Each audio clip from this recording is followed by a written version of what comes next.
Իրավիճակը ստիպեց եւ պարտադրեց խոսել եւ ես ձեզ շատ եմ խնդրում գոնե այս անգամ թեմայի մասին լսելով միանգամից չասեք ուֆ անջատում եմ հեռախոսը կամ այլևս չեմ լսելու, որովհետեւ հենց այդ միակողմանի կարծրատիպն է, որ ստիպել է մեզ կանգնել այսպիսի գոյաբանական խնդրի առաջ։ Եվ այդ կարծրատիպերով անցել ենք ոչ միայն մեկ, այլև այն ժողովուրդը, որի մենք այդպես համոզված չենք ընդունում, գիտեք ինչի, որովհետև մենք անցել ենք նույն իրավիճակով, նույն աշխարհագրական դիրքորոշումներով, նույն պատմության քառուղիներով, բայց իրենք հաղթող են, եկեք չվիճարկենք, իսկ մենք պարտվող, եկեք դա չվիճարկենք, ինչքան էլ մենք մեզ պարտված չհամարենք, մենք պարտված ենք, ընդ որում պարտված ենք գաղափարական, պարտված ենք տերիտորիալ, պարտված ենք հոգեբանական, մենք գտնվում ենք այն ճամփաբաժանում, որից այն կողմ քայլը կամ դեպի անդունդ է, կամ դեպի աշխատանք, իսկ հայ ժողովուրդը դա չի սիրում, նա սիրում է մեղադրել, նա սիրում է նվնվալ, նա սիրում է արագ հիասթափվել, եւ գիտեք ինչ, այդ ճանապարհով անցել են նաեւ հрьяաները, բայց այդ ճանապարհը ոչ մեկը չի ուզում ընդունի իբրև գործողությունների համակարգ։ Եվ ուրեմն այսպես, հրեական գործոն, պատմական էքսկուրս։ Դուք գիտեք, որ չկան քրիստոնեական արժեքներ, կան Judeo-Christian values, հուդայական քրիստոնեական արժեքներ, որովհետև ով որ ընդունում է նոր կտակարանը, անխուսափելիորեն պետք է ընդունի նաև հին կտակարանը։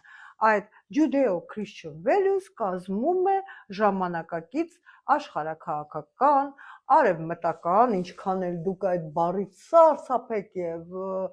հոգեվիճակները տեսակ խառնվի իրար, քրիստոնեական, բարոյական, ինչպես նաև տեխնոլոգիական պահվածքի բազիսը։ Երբ է սկսվել քրիստոնյաների եւ հрьяաների հանդիպումը, իսկ ես հիմա հակված եմ հայերին դիտարկել իբրև ամենահին քրիստոնեական քաղաքակրթական միավորում։ Տամպլիերների ժամանակ, այո, տամպլիերների ժամանակ, երբ որ տամպլիերները հանկարծ հասկացան, որ հрьяաների հետ իրենք ինչ որ առումով դաշնակից են, այո, ինչ որ առումով նրանց համար հрьяաները իհարկե տիրոջ գերեզմանի համար կռիվ չէին տալիս, բայց իրենք ունեին այլ կարևոր գործոն, նրանք ունեին ընդհանուր թշնամի եւ հрьяաները որոշեցին բանակցել քրիստոնյաների հետ շատ արդյունավետ։ Այն ինչ որ կոչում եք մասոնություն, ինչ որ կոչում եք կազմակերպվածություն, իրականում ընդհանրապես հրեական դաժան վիճակում կաֆեդրոկրատիայի միջոցներով գոյատևելու արդյունքներ եւ նրանք տամպլիերներին լիքը բաներ սովորացրին։ Օրինակ սովորացրին, որ վերքին պետք չի քսել եռման ջուր կամ յուղ, վերքին պետք է քսել սպիրտ, ջուրը չի կարելի խմել հում, որ չմահանաս խոլերայից, ջուրը պետք է վարակազրկել, այսինքն եռացնել։ Տամպլիերները ստացան այդ մեծ խորհուրդները, տամպլիերները ձեռք բերեցին մեծ փողեր, տամպլիերները ձեռք բերեցին լիքը ուրիշ գիտելիքներ այնտեղից, եւ երբ որ վերադարձան Ֆրանսիա կոնկրետ, պարզվեց, որ նրանք շատ ավելի հարուստ են, շատ ավելի ազդեցիկ են, շատ ավելի, ոնց ասեմ ձեզ, գաղափարապես ամուր են, քան թագավորը եւ թագավորները դա չեն տանում։ Ախր բռնապետները չեն տանում, երբ որ իրենց ենթակաները իրենցից խելացի են, սիրուն են բոյով են, իսկ տամպլիերները իսկապես սիրուն են եւ բոյով, ընտրովի էր տամպլիերական կռվող ասպետական մասնաբաժինը եւ ահա նրանք այդ տամպլիերները հայտարարվեցին նախկին ժողովրդի թշնամի, հեղափոխության թշնամի, այն ժամանակ այդ խոսույթները պոպուլյար չէին, բայց էությունը նույնն է, նրանց հայտարարեցին սատանի ճտեր, եւ ասին գիտեք ինչ, բա դուք ինչի չեք մեռել, ասին ոնց թե, բոլորը խոլերայից մեռան, ժանտախտից մեռան, վերքերից մեռան, իսկ դուք այդպես հաշտ ու համերաշխ, ինչ որ սատանական նյութ եք քսում ձեր վերքերին, սատանայական նյութը սպիրտն էր, էլի, բանը, դուք ջրի հետ ինչ որ սատանայական մանիպուլյացիաներ եք անում, իսկ հիմա բոլորից սպանում ենք եւ բոլորից սպանեցին։ Իսկ հետո մենք ձեզ գլխատելու ենք, փողերն էլ վերցնելու ենք։ Դե այնտեղ լիքը գաղտնիքներ կամ փողերը վերցրին, չվերցրին, դա դնենք մի կողմ։ Դա արդեն անցած պատմություն է, բայց առաջի անգամ հորիզոնում անգլիացիք լավ բառ ունեն dwindle, էլի, այդպես ճառակեց կայծակներով հրեական հարցը։ Երկրորդ անգամ այն բարձրացավ վերածննդի ժամանակ, որովհետև հրեաների ձեռքը հայտնվեցին եվրոպական փողերը։ Ախ, այդ վատ խափեփա հրեաները, ձեզ մի բան ասեմ, համամասնաբար այդ փողերը հայտնվել էին նաև հայերի ձեռքին, որտեղ վաճառականության մեջ հայերը հավասար չունեին մանավանդոտարերկրյա երկրներում։ Եվ այստեղ նրանք սկսեցին գնալ նույն ճանապարհով։ Հայերն ու հրեաները։ Ասին, մենք լռում ենք, սուս, մենք լռում ենք մինչև ինչքան հնարավոր է, եւ եթե հրեաներին միանգամից հալածում էին, որովհետեւ նրանք քրիստոնյա չէին եւ այլ ազգության էին հրեային, հայերին հալածում էին ուղղակի, որովհետեւ նրանք հայ են եւ նրանք հալածվում էին նաեւ այդքան սիրելի քրիստոնյաների կողմից լիք օրինակներ կարող են բերել, մինչդեռ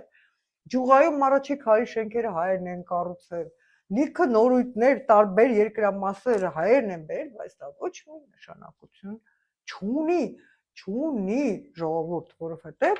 երբ որ դու մի քիչ ավելի ճարպիկ ես, մի քիչ ավելի շատ ես աշխատում, իսկ դա է մեզ միավորում, մենք ու հրեաները խելագար շատ ենք աշխատում,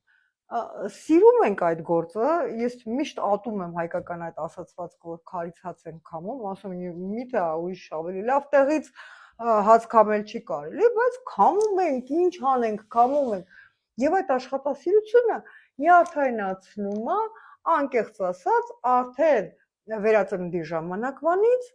աշխատել քիչ սիրող եվրոպացիներին, մանավանդ նրանց, ովքեր իրենց համարում են ազնվական, ձի աշխատելը մի քիչ պլեբեական գործընթաց է, կռվելը, հա, խնդրեմ, ազնվական է, սիրահետելը, սիրային ռոմաններ անելը, հա, արվեստով զբաղվելը քիչ թե շատ, բայց դե աշխատելը ռամիկների համար է, իսկ այդ ազգերը աշխատում են, ու արդյունքում, իդեպ ինչ որ ասում եմ, ցանկացած բառիս հետևում կա մինիմում 3 զորեղ գիտական աշխատություն։ Դրա համար խնդրում եմ կոմենտներից տակ չհայտնվեք։ Դա տենց չի, դա այդքան էլ միանշանակ չի։ Խնդրում եմ, ես պատրաստ եմ եւ սրա պրոֆեսիոնալներ կանեմ, տրամադրեք ինձ այն լինքերը, որոնք ցույց կտան, որ դուք հերքում եք իմ կարծիքը։ Ես իմը կտրամադրեմ, ես իմը գիտեմ, այնքան շատ են եւ բոլորը փաստագրված։ Ուրեմն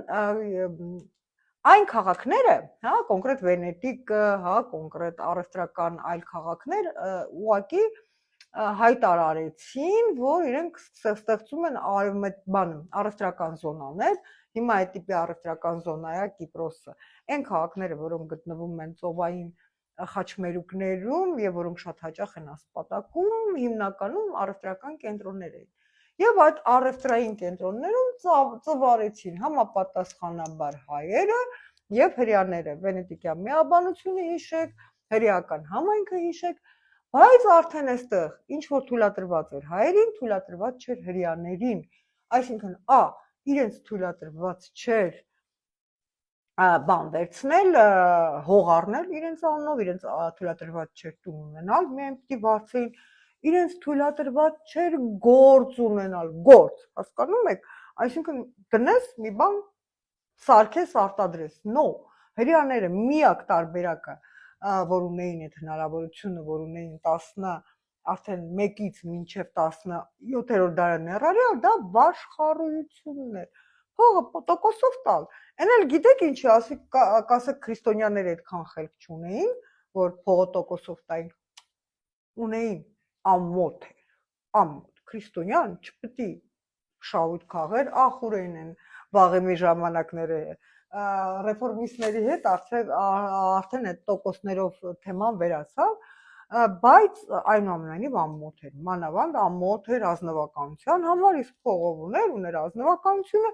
դրա համար հրեաները վերցրին իրենց վրա այդ ծանր գործը, ու այդտեղից սկսվեց Վենետիկի վաճառականի կոնցեպցիան սկսեցին հрьяաներին դեմոնիզացնել, եսի ինչ են անում, քրիստոնյաների մահն են ուզում, երեխեք են առևանգում, թաքուն, դիվային ծեսեր են անում, դա սովորական բան է, մենք շատ լավ գիտենք, թե դա ոնց է տեղի ունենում։ Եվ հայտնվեց Շայլոկի հայտնի մոնոլոգը, որը ասում եք հրյա, զզվելի հրյա, բայց միթե հրյան մարդ չի, միթե մենք չենք ծիծաղում, երբ մեզ խուտուտ են տալիս, միթե մենք լաց չենք լինում, երբ մեզ ցավ են պատճառում, հրյան բոլորի նման մարդ է, դե Շեքսպիրը պիտի մեծ լիներ, որպեսզի կարողանար զգալ, որ ազգերը հավասար են, իսկ ճշված ազգերը ավելի արժանի են ներողամտության։ Իսկ մենք գնում ենք, գիտեք դեպի ուր, դեպի Ռուսաստան, հեղափոխական Ռուսաստան։ Եղեռնին հիմա կանդրադառնամ։ Ու բոլորի թվում է, հա, որ հեղափոխությունները ծրագրում են նրանք, ովքեր ուզում են այդ հեղափոխությունից օգուտ քաղել։ Բոլոր հեղափոխությունները ծրագրում են նրանք, ովքեր հավատարիմ են եւ լրջորեն գաղափարապես վստահում ու հավատում են այդ հեղափոխության կարևորությանը։ Դրա համար ձեզ մի մեղադրեք, որ 2018 թվականին լցվել եք փողոցները։ Դուք իրոք հավատում եք, կամ այն բոլոր մարդիկ, ովքեր այդ պահին կանգնած են հեղափոխության ակունքներում, ես չեմ բացառում, որ իրենք էլ էին հավատում։ Բայց հեղափոխությունից օգտվում են նրանք, ովքեր հասկանում են, թե ուր կարելի է շրջել այդ գտածը, այդ գտածո, այդ հեղափոխական կապիտալը։ Այդ մենակ Ֆրանսիայում անհնար է, որտեղ ֆրանսիացիք այնքան ավտոնոմ մտածողության տեր են, որ իրենք իրենց հեղափոխության տերն են իրենց բոլոր հիմարություններով։ Իսկ այ Ռուսաստանում, երբ որ սկսվեց բոլշևիզմը, ով էր ակունքների մոտ կանգնած, հրեաները։ Ինչու՞։ Որովհետև իրենք բոլորը գիտեին արդեն, որ պետք է ոչ միայն փող կուտակել եւ բոլորին չէ որ դա հաջողում է, պետք է սովորել։ Եվ նրանք սովորում էին։ Մեկը փիլիսոփայություն, մեկը չգիտեմ ինչ, մեկը եսին ոնց, մեկը նենց տարբեր գիտություններ, այդ գիտությունները ակումուլացնում էին, սկսում էին կարդալ տարբեր գործեր։ Եվ վերջո դուրս էր գալիս մի բան, որ ախր գալու է ժամանակը, երբ որ բոլոր մարդիկ լինեն հավասար, իսկ երբ որ բոլոր մարդիկ լինեն հավասար, ինչ չլինի հрьяաների բնաջնջում։ Դուք կանգնում ասում եք, երբ թուրքերը հрьяաներ են, հնարավոր է, բայց դուք հասկանում եք, որ այդ գաղափարի նախածին հիմքը գալիս է ոչ թե նրանից, որ դու ուզում ես ինչ-որ մի բան բնաջնջել, հետո գալիս է այն կոմպոնենտը, որը պիտի քեզ օգտագործի, եւ դու օգտագործվում ես։ Եվ բոլոր բոլշևիկյան պարագլուխները, որոնք բարբաջում էին հավասարությունից, մարդկայնությունից եւ այլն, ոչ միայն իրենք դարձան մսագործ դահիճներ, բայց այդ անկախ ազգությունից։ Ես ձեզ խնդրում եմ հիշեցնել ինձ պատմաբաններ հայ, այդ հատվածը լավ չգիտեմ։ Մինչև երիկ թուրքերը քանի անգամ են հայերին սեղմել, բնաջնջել, խփել, տներից հանել, բռնաբարել, քանի անգամ, անհաշիվ, ասում եմ, որտեղ կան ազգեր, որոնք դեմոնիզացված են։ Մենք էլ դրանց մեջ ենք։ Պետք է դա ընդունել։ Եվ գիտեք ոնց է, եթե ոմանց դեմոնիզացնում են եւ վախենում են, որ ըստ Մաքիավելիի լավագույն բանն է, ոմանց դեմոնիզացնում են հետապնդում են։ Եվ դա ուրիշ հարց է, եւ դրա համար հрьяաները մի հիանալի ֆրազ ունեն, ասում են, եթե ինձ հետապնդում են իբրև հрья, ես կարող եմ պատասխանել միայն իբրև հрья։ Նույն ձևով ես կուզենայի, որ հայերի իմանալ, որ եթե ինձ հետապնդում են իբրև հայ, ես պետք է պատասխանեմ իբրև հայ։ Ինչևէ, այդ պատմական էքսկուրսը շատ կարևոր է, որ դուք հասկանաք, որտեղից է գալիս հրեական հարցը։ Եվ երբ որ հрьяաները հեղափոխության մեջ սկսեցին որոշակի ձայներ հանել, օրինակ Տրոցկին ասաց, որտեղ է համաշխարհային հեղափոխությունը, մենք դրան ենք ձգտում։ Բլյուխերը մի բան ասաց, Կամենևը մի բան ասաց, Զինովիվը մի բան ասաց, ինչ արեց ռուս հեղափոխությունը։ Ռուս հեղափոխությունը պատասխանեց հրեական պագրոմներով հեղափոխությունից հետո եւ պատասխանեց հрьяաներին այսպես պարտիական վերևներից մաքրելով։ Կասեք ինչ լավ են արել։ Հա, բայց որ հрьяաներին հանեցին պարտիական ղեկավարությունից, որ հрьяաներին պագրոմներով սպանեցին, արխիպելագ գուլագը դադարեց, բռնաճնշումները դադարեցին, ազգային ինչ որ թեմա դադարեց ոչ, եւ հрьяաները լռեցին, մտան, սկսեցին ասում մկան ծակը եւ սկսեցին աշխատել ռուսական կայսրության համար։ Էլ ատոմային ֆիզիկա էր, բայց իրենց թողնենք մի կողմ եւ գնանք նացիստական Գերմանիա։ Դուք գիտեք ով է ամենաշատ ֆինանսավորել Հիտլերին։ Վայ, հрьяաները։ Գիտեք ինչի, որտեղ իրենք համարում են, որ իրենք ամբողջ կյանքը ծնվել են, ապրել են, մեծացել են գերմանական կայսրությունում, եւ այդ գերմանական կայսրությունը իրենց ամեն ինչ կտա, եւ ահա, քանի որ Վայմարից հետո գերմանական կայսրությունը անկում էր ապրում, նրանք օգնում էին Ադոլֆ Հիտլերին, փողեր էին տալիս։ Հիշում եք հայկական բարերարներին։ Հիշում եք Լևոն Հայրապետյանին, որը բարձրացնում է ռուսական կայսրությունը։ Իսկ ինչ վիճակում է Ռուբեն Վարդանյանը, որը բարձրացնում է ռուսական կայսրությունը։ Եվ սրբորեն հավատում են այդ կայսրությունների ճշմարտացիությանը։ Ինչ արեց գերմանական հեղափոխությունը, նացիոնալ-սոցիալիստական, բնաջնջեց բոլոր հрья մեծահարուստներին, այո, եւ սկսեց հրեական համակենտրոնացման ճամբարների դաժան գործընթացը։ Ու այդ ժամանակվանից, այդ պահից սկսած հрьяաները հասկացան մի բան. չի կարելի յոլա գնալ ուրիշ հողի մեջ, եթե դու չես ուզում լրիվ ուծանալ։ Իսկ հрьяաները չէին ուզում ուծանալ։ Իրենք ուզում էին պահել իրենց կրոնը, իրենք ուզում էին պահել իրենց ավանդույթները, իրենք ուզում էին պահել իրենց ներքին արյան այսպես մաքրությունը։ Նույնը ինչ որ ուզում էին անել ղարաբաղցիները, իմ միջի այլոց։ Հիմա երբ որ իրենք ուզում են պահել իրենց լեզուն, 1000 տեղից հարձակվում են։ Հա, հрьяաները փայլուն խոսում էին տեղի լեզվով, իրենք տալիս էին փայլուն գրողներ։ Սարտրը ձեզ օրինակ, Կավկան ձեզ օրինակ, Ֆրոյդը ձեզ օրինակ։ Բայց նրանից ի՞նչն էր փոխվում։ Եվ այդ ժամանակ նրանք հասկացան մի բան. հрьяաները կարող են գոյատևել միայն իրենց սեփական հողի վրա։ Որ շատ խնդրեք, ես կպատմեմ այդ պատմությունը։ Բայց այս բոլոր բաները ասելուց հետո ուզում եմ անդրադառնալ այս վերջին որոշումներին։ Ես խոսել եմ այսօր առավոտյան հրեական ազգի այլ ներկայացուցիչները, որոնք խորապես մտահոգված են հենց հայերի ճակատագրով եւ դրանք հավատացեք, Իսրայելի պայծառագույն ուղեղներն են, մտահոգաբար ինձ ասին հետեւյալը. Թուրքիան սկսել է կաշառել Կնեսետի իր բաժին դեպուտատների։ Թուրքիան սկսել է կաշառել Կնեսետի իր բաժին դեպուտատների։ Ով է դրան ձայնակցում իսլամական պարագլուխները, որովհետև նրանք չեն ուզում, որ հանկարծակի տեղի ունենա նմանատիպ մերձեցում, ինչի հիման վրա, պատմական արդարության վրա։ Հрьяաները ստացել են իրենց պատմական արդարությունը, դա նախադեպ է։ Եթե իրենք ճանաչում են դա, ստացվում է, որ հայերն են իրավունք ունեն պատմական արդարության։ Դրան ահավոր դեմ է Ռուսաստանը, սարսափելի, Ռուսաստանը մինչև հիմա դեմ է հрьяաների,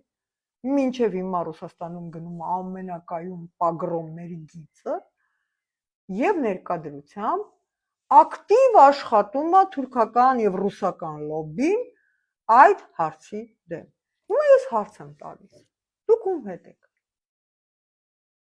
Դուք իբր թե Ռուսաստանի ջատագովներ եք, բայց Իսրայելի գենոցիդի